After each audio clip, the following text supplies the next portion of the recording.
The Magic Path of Intuition by Florence Scovel Shinn. Lesson number 8. Do not let your heart's desire become a heart's disease. Every test is a process of purification. Many people do not receive their heart's desire because they desire it too intensely.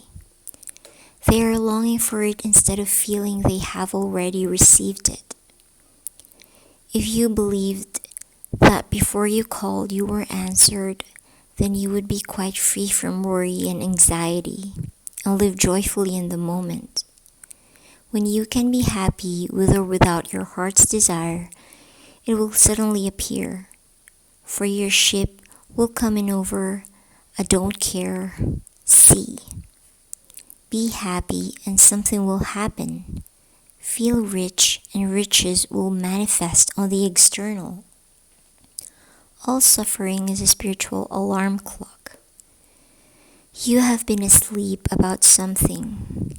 Perhaps you have been unjust, unforgiving, ungrateful, critical, or intolerant.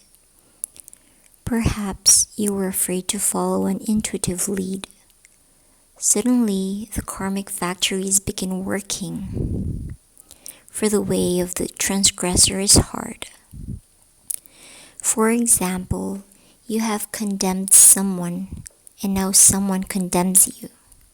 You were unjust. Someone is now unjust to you. You were intolerant. Someone is intolerant toward you. You are now awake, and instead of blaming people or circumstances for your unhappiness, you look back to see why you attracted the situation.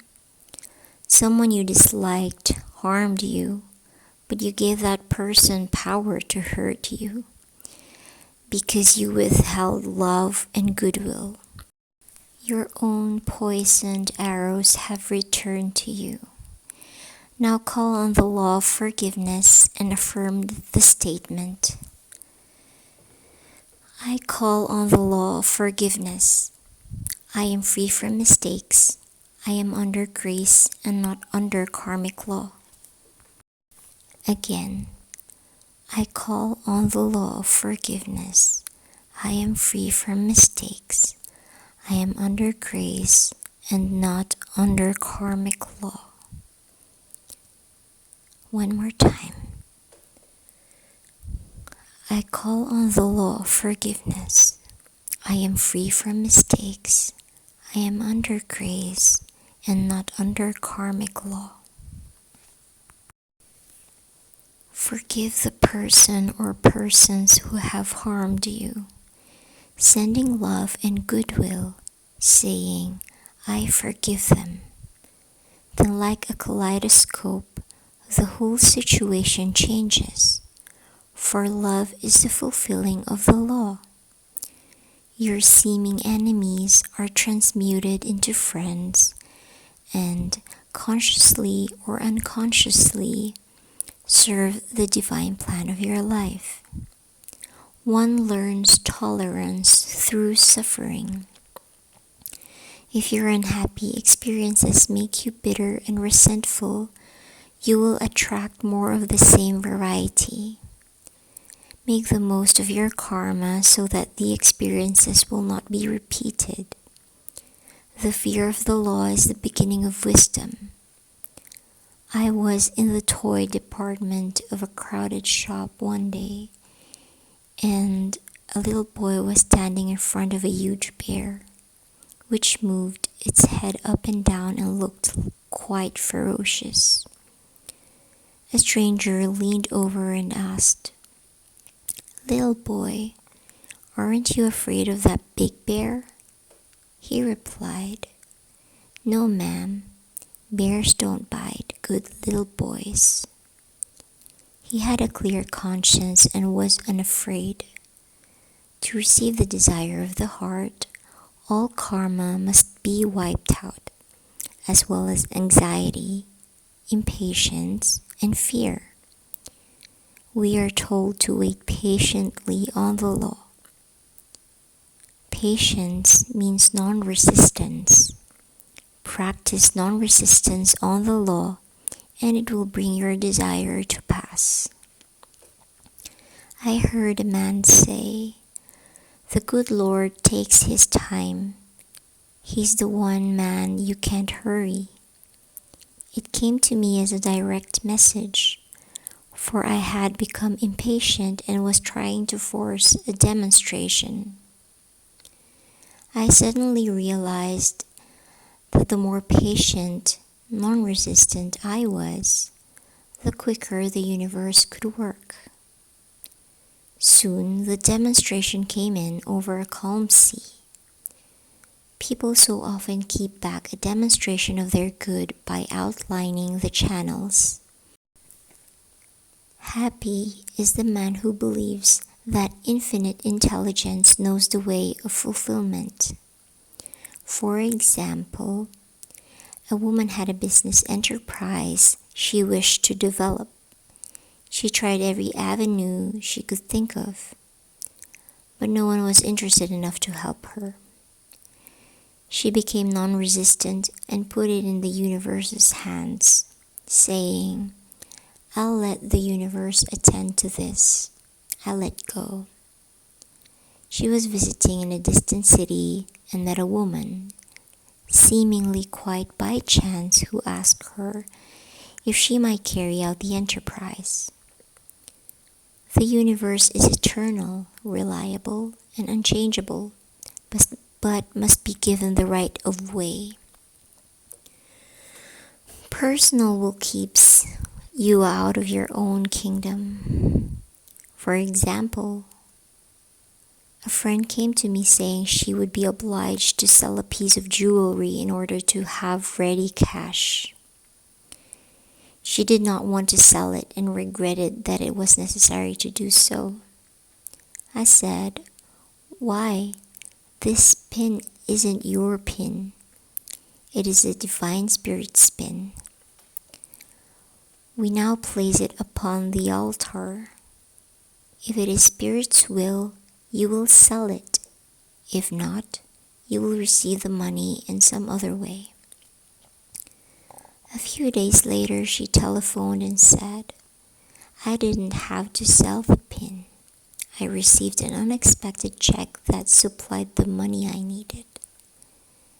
She had applied this wonderful law of renunciation, which is so difficult for many people to understand. The desire of the heart can only be attained through non-resistance.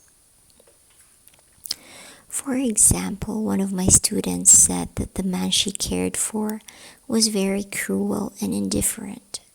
She was looking forward to spending New Year's Eve with him, when he suddenly announced that he had another engagement for the night. She was shedding tears of anger and resentment. I said, "You are completely demagnetized. Therefore, you are pushing your good away from you. When you see him, don't be angry and reproachful. Bless him and say that you wish him a happy evening." She did this, much to his surprise. He couldn't understand her change in attitude. The following day, he called her on the telephone and asked if he might spend New Year's Eve with her. There was nothing more said about his former plans. At one of my meetings at the Unity Society, I gave the following treatment to dissolve all anger and resentment. The light of infinite intelligence streams through your consciousness, dissolving and dissipating all anger and resentment. You are at peace with yourself and with the whole world. A woman told me after the meeting that she seems enveloped in a blazing light, which swept all discord from her consciousness forever. She said, "When you were speaking, I realized I had lost everything I ever loved through anger. But now I feel that I can never be angry again.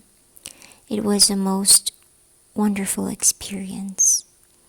Many people think if they can control their temper or not show anger, it is enough. This is not the case. The vibration goes out just the same. As long as you can be moved inwardly, there will be discord in your life. You must be cleansed to be free from anger and the effects of anger. Don't let appearances rock your boat. I had a patient who once said, "I should have been mad, but I wasn't. I should have been afraid, but I wasn't." This showed spiritual growth. In your subconscious are the negative tidbits and beliefs impressed upon it from your many life experiences. Thus, it must be renewed by flooding it with the perfect ideas of the superconscious, your divine self. Love and goodwill to all is the goal. I knew a man who said, "Of course I love everybody, but there are a lot of people I don't like." I replied, "No, you still have some spots of ill will in your consciousness. You will have to be sent back to the cleaners." Every test is a process of purification. When we are unmoved by them, we won't attract them. I have a friend who says that whenever she needs money, she takes a taxi cab to make herself feel rich. One stormy and slushy day, she had a definite lead to take a taxi. She told me, "I argued with my rich heavenly Father and said, 'God, I would rather save the dollar and take the subway.' So I had my way and took the subway. When I reached home, I found that I had lost $1. The most expensive thing you can do is to violate a hunch. If money is not used for the right purposes, it will go in some uninteresting or unhappy way. The minute you make your demand, Infinite Spirit knows the way of fulfillment. Only doubt, fear, or reasoning keeps away from your good. Live fully in the wonderful now, with joyful expectance, knowing that God is the how, God is the when, and God is the where. You must answer each negative thought with a word of authority. If you entertain them or give them attention, the army of aliens will encamp in your consciousness. Your doubts and fears and resentments will settle down to stay, bringing a harvest of misfortune. A good affirmation is, "As I am one with the all-powerful Spirit, I am one with my good, for Spirit is my good in immediate action." Again, "As I am one with the all-powerful Spirit, I am one with my good, for Spirit is my good in immediate action." Your blessing is already there, waiting for you to believe it is possible to accomplish. Worry and fear will push it away from you. Sometimes a demonstration comes to pass through a counter-irritant. A student told me she had wanted a certain business enterprise to be a success. She agonized and fretted over it. Then something else came into her life to worry her, which took her thoughts completely off the business. She forgot to worry about it. Suddenly, she had a telephone message saying that the deal had gone over, followed by a large check. She had shifted her worry thoughts long enough for the deal to go through. When you have completely put to flight your worries, There will be nothing to interfere with the immediate manifestation of every good and perfect gift, for your heart's desire is no longer a heart's disease. The Lord is my shepherd, I shall not want.